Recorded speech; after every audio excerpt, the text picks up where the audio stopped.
todo mundo. Glória a Deus. Eu tomei isso como exemplo minha vida toda.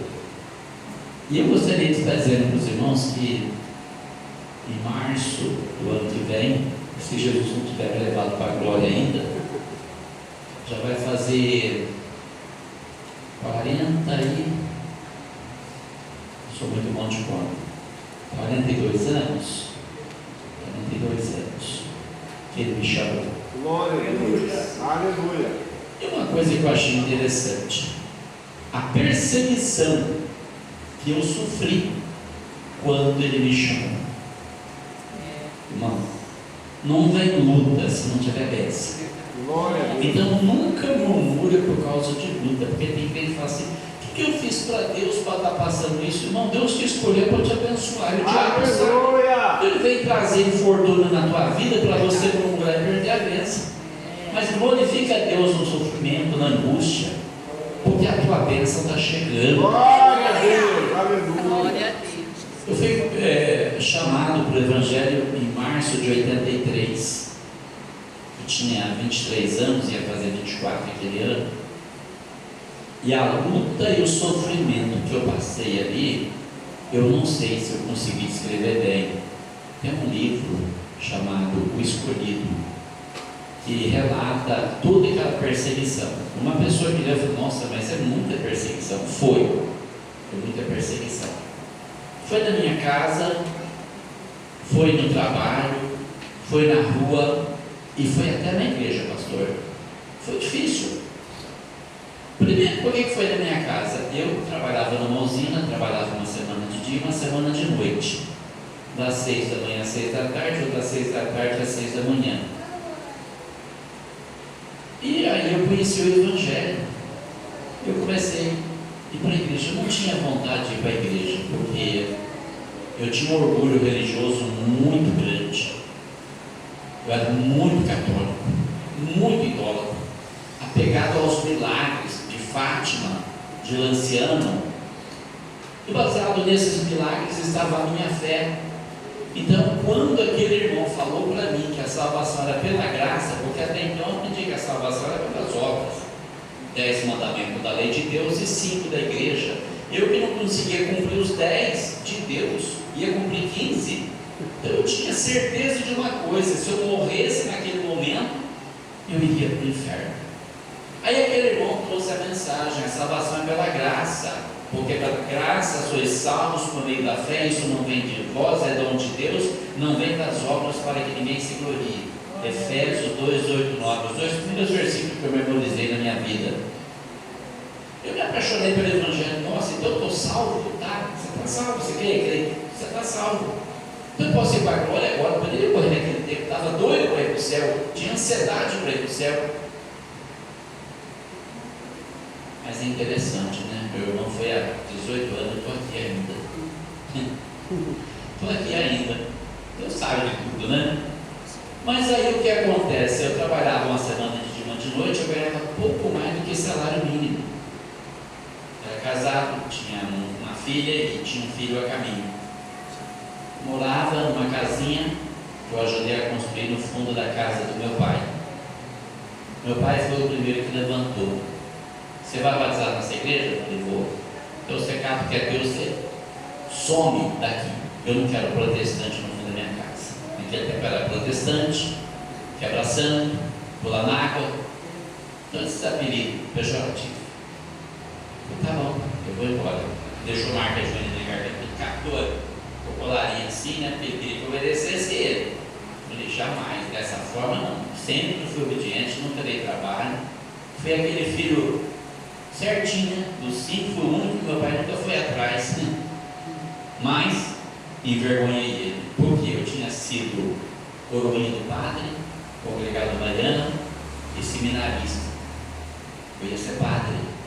Olha de onde Jesus me tirou. Glória a Deus. Eu estive no seminário de Ribeirão Preto, uns 5 meses, no ano de 73, eu tinha 13 anos.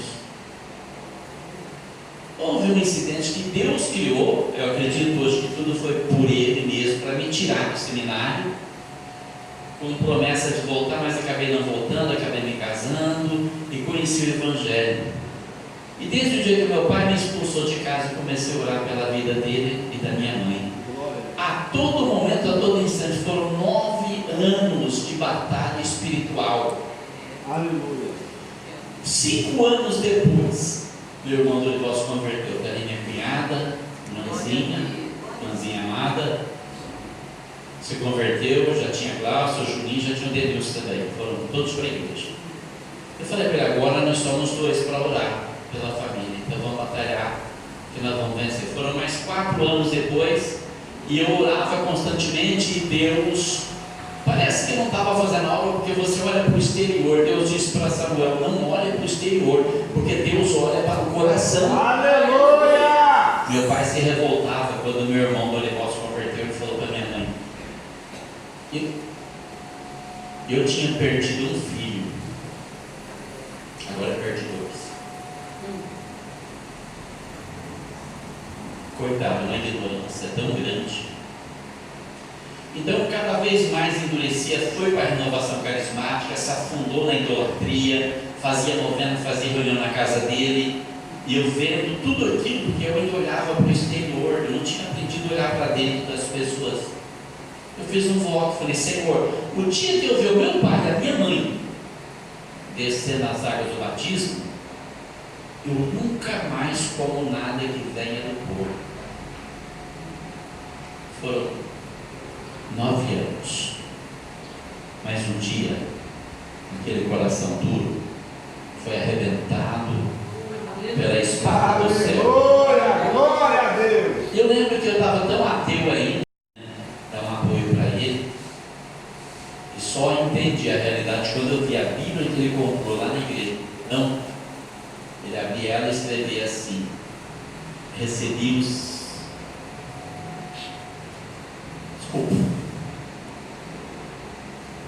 Recebi o santo batismo no dia tal, do mês tal, do ano tal. Aleluia. A hora da Glória a Deus. Aleluia. Quem está lendo o computador, por favor, acha para mim João 15:7. Aleluia. É o tema da minha mensagem. João 15:7. Glória a Deus. Amém? Já está aparecendo? Ainda Tá? não. Ah, tá. O olhinho está meio. Mas eu conheço a palavra de cor. Diz assim, não sei se a versão é igual. Jesus falando nas últimas instruções que dá aos seus discípulos: se vós estiverdes em mim, guarda essa palavra, irmão, e as minhas palavras estiverem em vós, pedireis tudo o que quiserdes e vos será feito. Aleluia. De novo: se vós estiverdes em mim e as minhas palavras estiverem em vós, pedireis tudo o que quiserdes e vos será feito. Aleluia. Irmão, é mais real do que você está, Glória a do que Deus. você, do que eu, do que você está vendo aqui. Aleluia. O mundo espiritual é mais real do que o que nós estamos vendo. Glória a Deus. Porque esse homem velho de 65 anos aqui já foi um jovem, adolescente, como tantos que tem aí. Olha como eu estou. Vocês estão olhando para mim, vocês estão vendo o que? Um homem de 65 anos, carne, osso, nervo, isso. Ilusão. Vocês estão vendo poeira. Porque é isso que eu vou virar alguns anos depois que parar de respirar. É isso que nós vamos virar. Tudo nesse mundo é ilusão. Só Jesus é real, só a palavra de Deus é real. Então põe a fé na palavra de Deus, deixa a palavra de Deus entrar na tua vida, deixa Jesus viver a sua vida por você, e tudo que você pedir, Ele vai fazer. É promessa dele, Ele é fiel, a palavra não falha.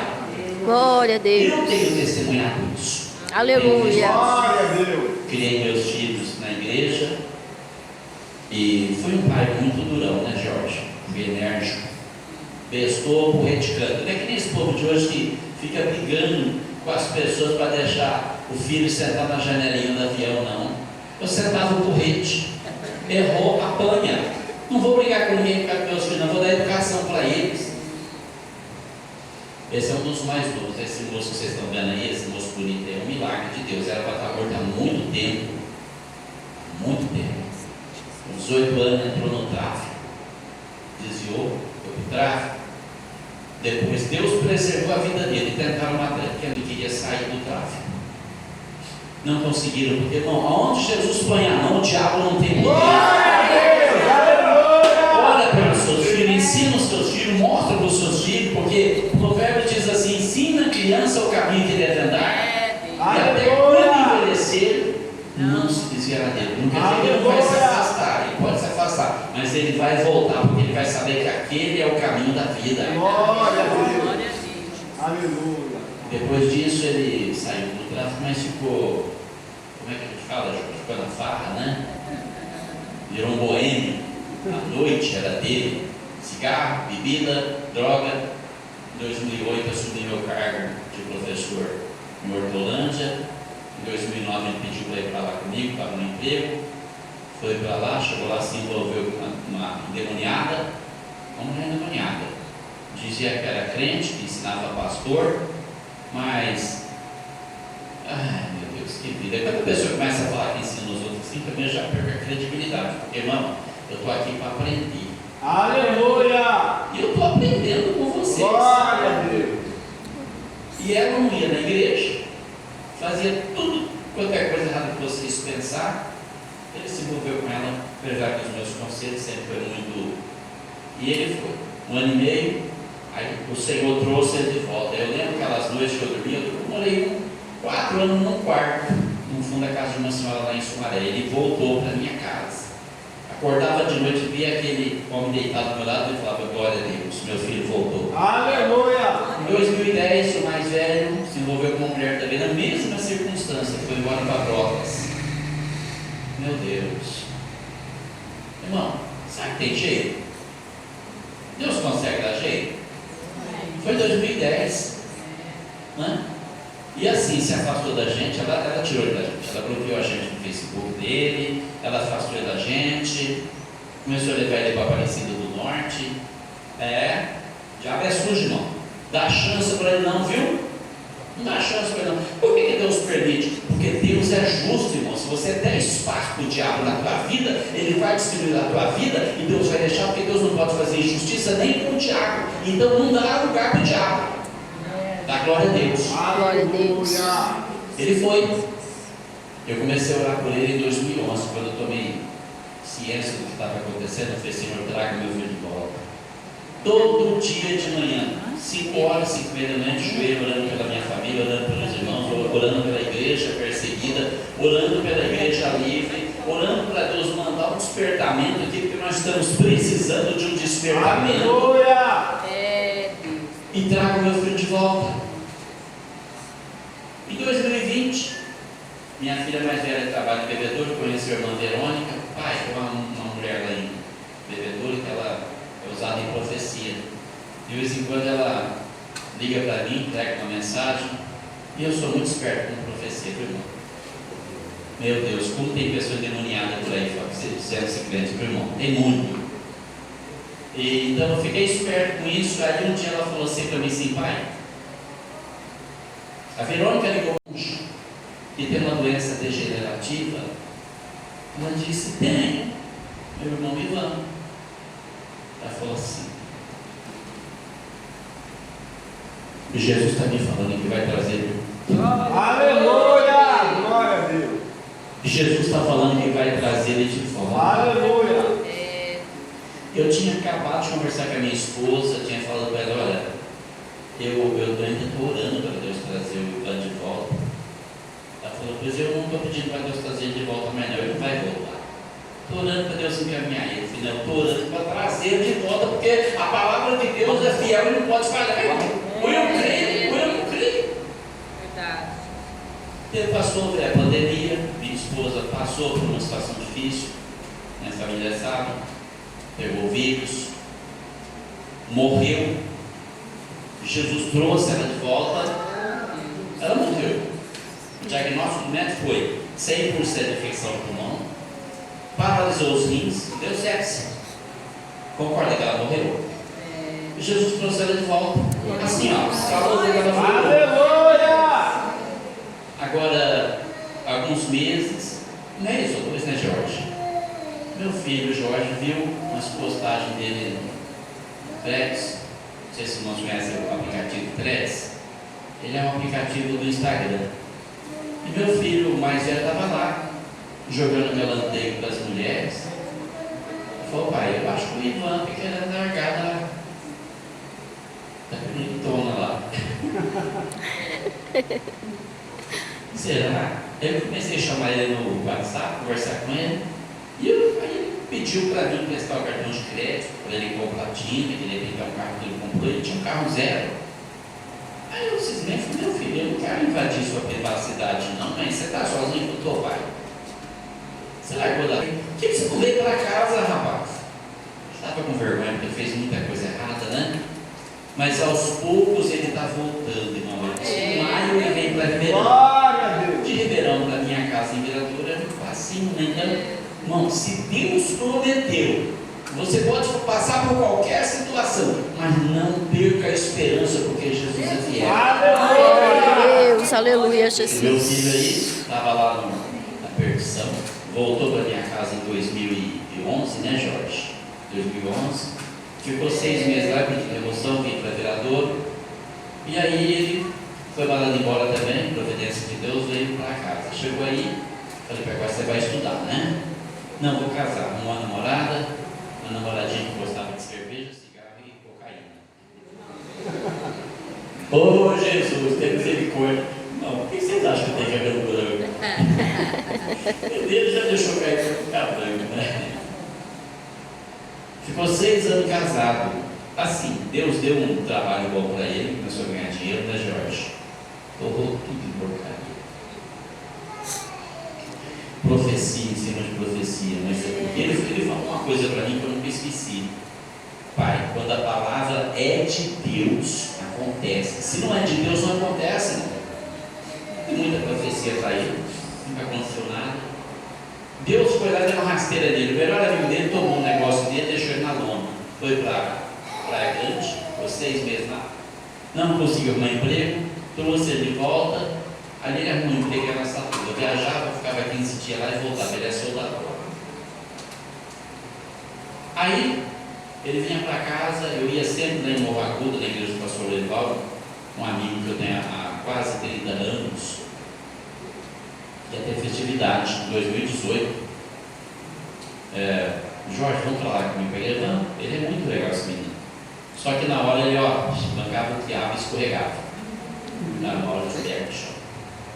Aquele dia deu certo, era uma sexta-feira, estava tendo festividade cheia de oração. E eu estava lá, falei: vamos para Morro Agudo comigo, para a igreja? Vamos, então tira o carro e vamos lá no centro de ideia. Cai, põe o carro lá fora, já entra no carro. Vamos perder tempo, vamos para Morro Agudo. Estava pregando aquela noite no Morro Agudo o pastor João Ribeiro, de Cravinhos, não sei se os irmãos conhecem. Uma bênção, uma bênção. Vamos lá, chegamos lá. Eu não sou pastor, tá? Eu sou presbítero. O pastor Lorival não deixa eu ficar sério. Eu gosto de sentar no banco, eu não gosto de banco. Pastor, deixa eu ficar lá no banco. Não, seu lugar é aqui comigo. Aquela noite eu estava com ele. Falei: pastor, hoje eu vou ficar lá no banco, perto do meu filho. Sentei lá, daí a pouco eu vi o irmão lá que é diácono. O pastor está te chamando lá na frente. Eu falo para ele que hoje eu vou desobedecer ele. Você ficar aqui. Fiquei do lado dele. De repente o pastor João Vieira está pregando, desceu do púlpito e foi lá onde ele estava e contou a vida dele inteira. Eu nunca tinha visto meu filho chorar. E aquela noite meu filho voltou para casa uma nova criatura. Aleluia, Jesus. O cigarro se foi, a bebida se foi, a droga se foi, e a esposa dele, que não queria deixar cigarro, bebida e droga, também se foi, ela largou dele. Agora orar para Deus por alguém na vida dele que vai ajudar ele a caminhar. Orando, ele conheceu uma pessoa de Ribeirão Preto. Devia estar aqui, mas estava muito cansada, é verdade. É uma filha que nós temos. Casaram-se, começaram a vida deles, e aí, de repente, vão me dar um presente, né, filho?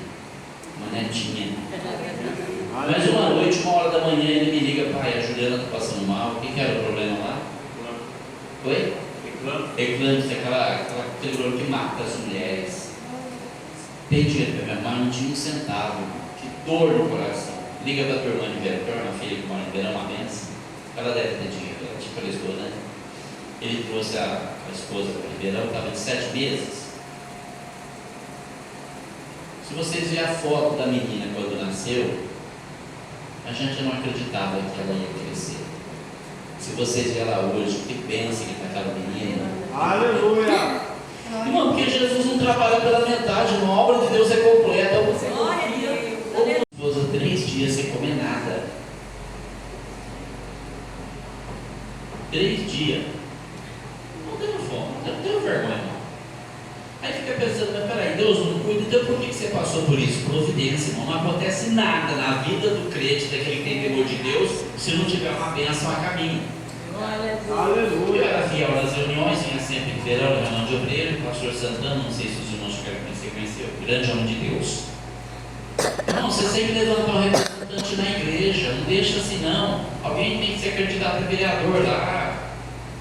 E eu fui falar com os irmãos para você ter muita influência. Amigo, a gente não quer isso não, mas se você quiser, a gente te apoia. E eu fiquei pensando, você já está desempregado, rapaz. É uma oportunidade, vou ter um emprego, posso ajudar a igreja, posso ajudar as outras pessoas também. Vocês me apoiam? Apoio. Vou me candidatar para vereador. Estava desempregado, não achava nada para fazer. Fiquei pensando, vou lá para a Câmara, porque todo mundo ia me apoiar, tinha umas 200 pessoas na igreja. Eu vou ganhar estourado. Chego na Câmara dos Vereadores, sem preparo, não vou saber o que dizer, vou envergonhar a igreja. Estou parado, vou para Bebedouro fazer um supletivo. Viradouro não tinha, fui para Bebedouro, fiz o supletivo do 6º ano até o 9º ano. Acabei o supletivo, estava começando a campanha, fui para a rua, fui para o palanque, falei com as pessoas, fiz discurso, o povo aplaudia, o povo é tão falso. Desculpa o que eu vou falar aqui agora, não são todos, mas tem muita gente na igreja que são chamados de filhos de Deus, mas são filhos do diabo. Porque a Bíblia fala que o diabo é o pai da mentira, né? Aqueles irmãos podiam falar, não vamos votar em você. Não, vou votar em você, vou fazer minha família todinha votar também. Fizeram passar uma vergonha. Tive 48 votos. Eu fiquei muito triste com aquilo. Falei, gente, porque inclusive teve irmão que eu ganhei na rua, levei para a igreja, sabe? Eu expulsei o nome da pessoa. Que mentiu para mim. Aí veio o pensamento, você vai ficar com raiva de todo mundo e vai sair da igreja. Ou você pode voltar para a escola, continuar estudando e mostrar para eles que você pode ser mais do que um vereador. Aleluia. Escolhi a segunda opção, voltei. Tem ensino médio? Tem, faz a matrícula. Comecei a fazer a matrícula. Meu irmão Dorival trabalhava numa empresa de ônibus, arrumou um emprego para mim lá. Então eu ficava o dia todo lá na usina, de tarde chegava correndo, tomava um banho, já botava o uniforme de motorista, pedindo noite hora que eu chegasse para fazer o turno, não ia dar tempo de trocar. Ia para Bebedouro, descia do ônibus de estudante, 11h15 já pegava o meu e ia fazer o turno. Noite que eu dormia 4 horas por noite. Levei aquela turma para a usina, muitas vezes com um anjo do meu lado, porque eu dormia no volante, passava a ponte do parque, passava o trevo, dormindo, não via. Era o anjo. E aí, fiz o ensino médio quando estava terminando, no ano de 94. Tem internet nesse? Tem? Quem está operando? Consegue achar um vídeo? Posso passar um vídeo? Consegue achar um vídeo aí, irmão? Ó, procura o vídeo com o seguinte nome: reportagem de 1994, na frente, ninguém vai me calar, professor Miguel. Se achar, mas senão não tem problema. Aí o que acontece? No ano de 94, eu fui demitido. Tinha um sujeito fazendo fuxico de mim na empresa desde o início de 93, desde que eu entrei na empresa, 1 ano e meio, ligando a empresa e falando mal de mim, que eu estava correndo com ônibus, que não sei o quê. E o patrão queria que eu assinasse uma advertência, eu não quis assinar e me mandou embora. Aí peguei o caminhão e fui transportar laranja. Eu perco o emprego, mas eu não vou perder minha dignidade, eu não vou mentir por causa de um emprego. Eu não estou correndo, não vou aceitar essa punição. Aí peguei esse caminhão e fui transportar laranja. Foi meu último emprego de motorista.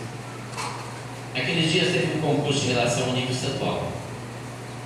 Em 94, nem a escola tinha computador, e o prêmio era um computador. falei, nossa, eu olhei para aquilo e falei, não vou prestar. A professora de português me deu, você faz umas redações tão boas, faz uma redação. Eu falei, não vou fazer. Por quê? Feia. Falei para ela, sou o cara mais azarado que você já viu na tua vida, eu nunca ganhei nada. Você acha que eu vou ganhar? Não importa, faça. Tá, mas estava decidida a não fazer. Sabe aquelas coisas ruins que acontecem na tua vida? Que você fala, meu Deus, parece que já está de marcação comigo, tudo eu, não sou tipo, não, tá? Não nem o Chaves. Mas aí, cheguei um dia na roça, o carregador falou, Miguel, acha uma sombra, encosta esse caminhão, vai dormir, porque você só vai sair daqui às 5 da tarde, tem pouca laranja. Tudo bem.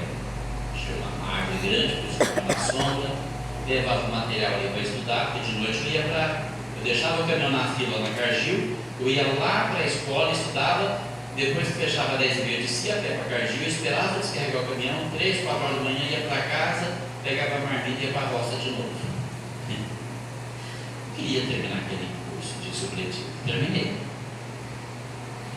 Aí eu pus o caminhão na sombra da árvore, achou o vídeo, irmão? Tarde para recomeçar continua valendo. Um exemplo está em Viradouro. Um caminhoneiro resolve voltar a estudar e acaba ganhando um concurso de redação que reuniu gente de todo o estado. Agora, o próximo passo é a faculdade. O motorista Miguel Rodrigues da Silva, 35 anos, nem se lembra mais da primeira vez que entrou num caminhão. Para o homem simples da cidade de Viradouro, que viu a vida passar carregando laranja, as estradas da região de Ribeirão Preto já não têm nenhum segredo. Miguel sempre gostou da estrada, mas também nunca escondeu o desejo de ir adiante, além do que o volante lhe permitia. Mais do que simples realização pessoal, o objetivo que ele passou a perseguir com esforço redobrado é uma vida melhor para a família. Miguel retomou os estudos cursando o supletivo da 5ª série ao 3º colegial. Os últimos 3 anos ele passou dividido entre a família, o trabalho e a escola na cidade vizinha de Bebedouro. Aluno aplicado em português, Miguel apostou num concurso de redação promovido pelo Instituto Liberal de São Paulo, uma instituição cultural sem fins lucrativos. O tema foi Ações do Cotidiano para um Mundo Melhor, e as 26 linhas que Miguel escreveu à mão lhe valeram o primeiro lugar entre centenas de candidatos. Como prêmio, um microcomputador e, de quebra, uma bolsa integral para o curso de letras numa faculdade particular de Bebedouro. Se o Miguel tivesse concluído o seu curso na época certa, ele hoje já estaria muito mais avançado do que está. Mas ele alcançou grandes, conquistas, e a gente pode dizer que o Miguel realmente é um vencedor. O esforço que a gente faz não é em vão. Tudo que a gente esforça para fazer, para melhorar, a gente sempre tem uma oportunidade de conseguir uma melhora, porque sempre tem alguém que pode dar uma oportunidade para a gente.